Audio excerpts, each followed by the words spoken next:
Hello friends, welcome to the new episode of my channel. আমি অরিত্র। এখন আমরা কথা বলবো যে থান্ডেল বলে ছবিটা নিয়ে, যেখানে লিড চরিত্র প্লে করছে সাই পল্লবী এবং নাগা চৈতন্য, এবং ছবিটা ডিরেক্ট করেছেন চন্দু মুন্ডেটি, যিনি এর আগে কার্তিকেয়া 2, কার্তিকেয়া 1, তারপরে প্রেমামের মতো ছবির রিমেক তিনি বানিয়েছিলেন। তো এর আগে বেশ কয়েকটা কাজ তার আমি দেখেছি। তো এই ছবিটাকে বেসিক্যালি বলা যেতে পারে একটা পেট্রিয়টিক লাভ স্টোরি। ঠিক আছে, রোমান্টিক ছবি, তার সাথে একটা পেট্রিয়টিক অ্যাঙ্গেলও রয়েছে।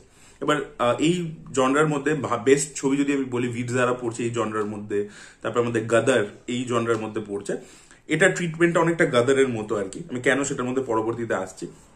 দেখুন, এই ছবির মধ্যে কিন্তু কিছু জিনিস খুবই ভালো, কিছু ডিপার্টমেন্টের কাজ কিন্তু খুবই ভালো। সবচেয়ে প্রথম যেটা বলবো, যেটা ছবির সবচেয়ে ট্যাঞ্জিবল বস্তু, সেটা হচ্ছে পারফরমেন্স। তো এই ছবির মধ্যে কিন্তু নাগা চৈতন্য খুব ভালো একটা পারফরমেন্স ডেলিভার করেছে। আমার কিন্তু নাগা চৈতন্য যখনই লাভ স্টোরি কোনো ওরিয়েন্টেড ছবি হয়, রোমান্টিক ছবি হয়, তার পারফরমেন্স কিন্তু খুব ভালো হয়, খুব সিনসিয়ার পারফরমেন্স হয়। একটা টাইমে কেরিয়ারের প্রথম দিকে নাগা চৈতন্যের পারফরমেন্স আমার তার ভালো লাগতো না, অতটা মানে ইমপ্রেসিভ মনে হতো না। অনেক ছবি তার দেখেছি, কিছু তামিল ছবির রিমেক টিমেকও করেছে, কিন্তু সেগুলো না অতটা মানে ভালো পারফরমেন্স ইমপ্রেসিভ ছিল না। এবং অ্যাকশন হিরো হিসেবে আমার নাগা চৈতন্যকে কোনোদিনই ভালো লাগেনি, বাট ইন্টেন্স রোমান্টিক রোলসে কিন্তু ইমোশনাল পোর্শনসে তার কাজ খুব ভালো। আপনি মাজলি দেখে নিন, আপনি লাভ স্টোরি বলে সাই পল্লবীর সাথে একটা ছবি করেছিল, সেখানে কাজ দেখে নিন, খুব ভালো ছিল। এখানে নাগা চৈতন্য পারফরমেন্স খুবই সিনসিয়ার, তার কাজ আমার খুব ভালো লেগেছে। সাই পল্লবীর পারফরমেন্স এরকম আমরা ক্যারেক্টার সাই পল্লবীকে করতে দেখেছি, এরকম দুঃখ পাচ্ছে বা প্রেম করছে, এই দুটো শেডসই তার আমরা বিভিন্ন ছবি আমারানে দেখেছি, অন্য ছবিতেও দেখেছি, লাভ স্টোরিতেও কাইন্ড অফ দেখেছি।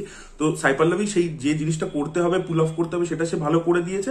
কিন্তু সেটার মধ্যে খুব যে নতুনত্ব পেয়েছি পারফরমেন্সটার মধ্যে, সেটা আমি বলতে পারবো না, but it was a good performance, মানে ডিসেন্ট পারফরমেন্স। যেটা দরকার ছিল এই ক্যারেক্টারটাকে পোর্ট্রে করবার জন্য, সেটা তিনি ডেলিভার করেছেন। বাট এক্সট্রাঅর্ডিনারি বলবো না, বাট এদের দুজনের মধ্যে কেমিস্ট্রিটা কিন্তু এই ছবির মধ্যে খুব সুন্দরভাবে ওয়ার্ক করে। ছবির প্রথম হাফটা কিন্তু একটু স্লো, ঠিক আছে, একটু পেসিং ইস্যু আছে, কিন্তু যেহেতু এদের মধ্যে কেমিস্ট্রিটা ওয়ার্ক করছে, মোমেন্টস গুলো খুব সুন্দর সুন্দর দিয়েছে। ফার্স্ট হাফটা মূলত লাভ স্টোরি আর কি, এদের মধ্যে বন্ডিংটাকে এস্টাবলিশ করেছে, তো সেটা খুব ভালোভাবে ওয়ার্ক করেছে। পেসিংটা সেখানে মানে স্লো হওয়া সত্ত্বেও, যেহেতু এদের মধ্যে কেমিস্ট্রিটা ওয়ার্ক করছে, তাই জন্য ভালো লেগেছে দেখতে। সেকেন্ড জিনিস যেটা ওয়ার্ক করেছে ছবিটার মধ্যে, সেটা হচ্ছে ডিএসপির মিউজিক। আমি বলবো ডিএসপি লাস্ট কিছু বছরে one of the best album হচ্ছে থান্ডেল। ঠিক আছে, এই হাইলেসা বলে যে গানটা আছে, ওই গানটা খুব ভালো ওয়ার্ক করেছে। তারপরে রোমান্টিক গানটা বুজ্জি থালি, ওই গানটা খুব ভালো ওয়ার্ক করেছে। তারপর নমো নমো শিবায় বলে যে গানটা আছে, এই গানটাও খুব ভালো হয়েছে। তো প্রত্যেকটা গান কিন্তু খুবই ভালো, এবং মিউজিকটা কিন্তু গল্পটাকে এলিভেট করতে পেরেছে। তো গান কিন্তু খুব ইম্পর্টেন্ট একটা জিনিস, যেটা এই ছবির মধ্যে খুব ভালো রোল প্লে করেছে। আর থার্ড যে ডিপার্টমেন্টের কথা বলবো, সেটা হচ্ছে সিনেমাটোগ্রাফি। তো এখানে সমুদ্রের যে সিকোয়েন্সেস গুলো আছে, সেগুলোকে যেভাবে ডিজাইন করা হয়েছে, সেখানে যে ভিজুয়ালস গুলো আমরা দেখতে পাই, সেগুলো কিন্তু যথেষ্ট ভালো। তো সবকিছু মিলিয়ে সিনেমাটোগ্রাফির কাজও কিন্তু বেশ ভালো।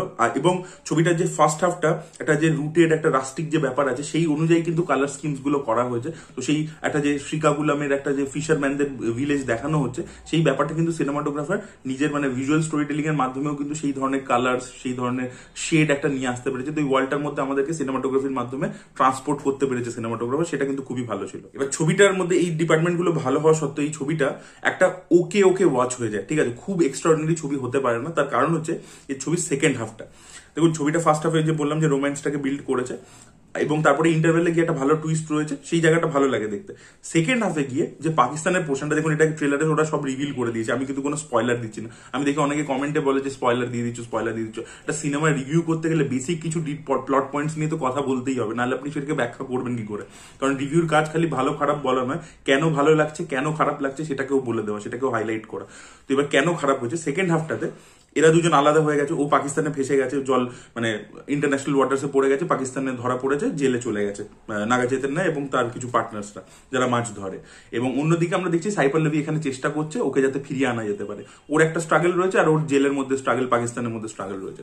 এবার এই যে পাকিস্তানের পোর্শনস গুলো আছে, যেটা নাগা চৈতন্যের ট্র্যাকটা আমরা দেখতে পাচ্ছি, রাজুর ট্র্যাকটায়, সেটা না খুব জেনেরিক। ঠিক আছে, মানে ওখানে যে মানে ব্যাপারগুলো দেখাচ্ছে জেলের মধ্যে, সেটা আর কি মানে খুব পুরনো একটা ট্রিটমেন্ট।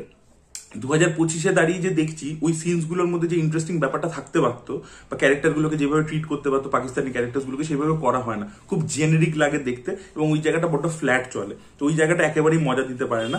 এবং অন্যদিকে সাই পল্লবীর যে ট্র্যাকটা রয়েছে, সেখানে চন্দু মুন্ডেটি আননেসেসারি এলিমেন্টস ঢুকিয়ে দিয়েছে। আমি বুঝতে পারছি এটা কেন করা হয়েছে, যেহেতু কার্তিকেয়া 2 একটা প্যান ইন্ডিয়া লেভেলে হিট হয়েছিল, এবং সেখানে একটা মানে এবং সেই ছবিটা কিন্তু একটা ন্যাশনালিজমকে কোথাও গিয়ে না প্রমোট করেছিল, এবং সেই জন্য কোথাও গিয়ে না ছবিটা হিট হয়ে গেছিল।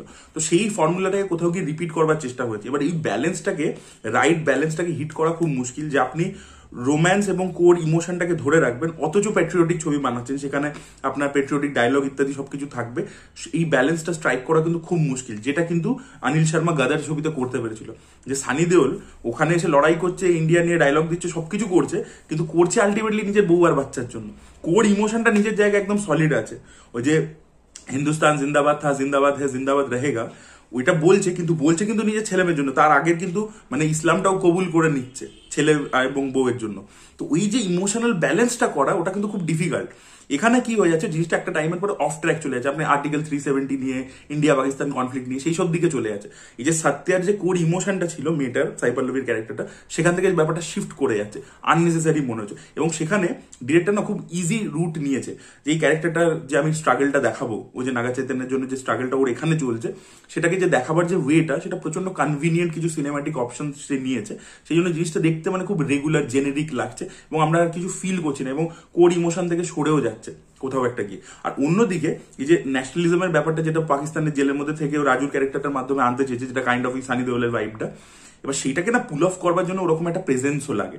এই যে সানি দেওল যখন ডায়লগটা দিচ্ছে, যে পাকিস্তানে একা দাঁড়িয়ে একটা ইন্ডিয়ান ওরকম ডায়লগ দিচ্ছে, ওটা কনভিকশন, যে অত হাজার হাজার লোকের সামনে মানে কল তুলে মারছে, হ্যান্ডপাম্প তুলে মারছে, এটা বিলিভ করাতে হবে, হিরোর সেই ক্যারিজমাটা থাকতে হবে।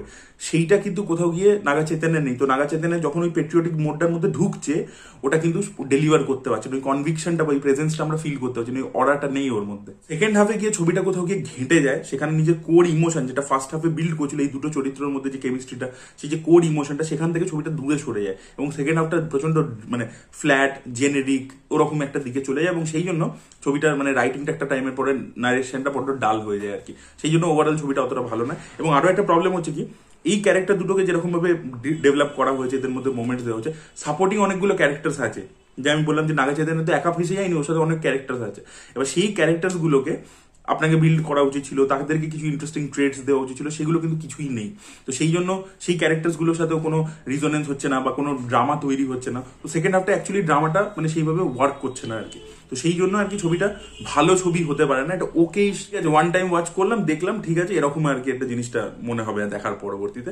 তো চান্দু মুন্ডেটির ওই ফর্মুলাটা, যেটা মানে কার্তিকেয়া 2 এর ক্ষেত্রে হিট হয়েছিল, সেখান থেকে সরে এসে মানে যেটা যে গল্পটা বলার জন্য যে ধরনের ট্রিটমেন্ট দরকার, আমি সেটাই রাখবো। আমি আননেসেসারি ওই গল্পটার মধ্যে আমার আগের ছবিটা কি কারণে হিট হয়েছে সেই এলিমেন্টটাকে এখানে পাঞ্চ করবার চেষ্টা করবো, তাহলে সবেতে এটা ওয়ার্ক করে না, ঠিক আছে। এবং ওই ব্যালেন্সটা করাটাও কিন্তু খুব ডিফিকাল্ট, যেটা আমি বললাম যে পেট্রিয়টিক রোমান্টিক ছবি, সেটাকে ব্যালেন্স করাটা খুব ডিফিকাল্ট, যেটা গাদার খুব সুন্দরভাবে করতে পেরেছিল, বীরজারাও করতে পেরেছিল।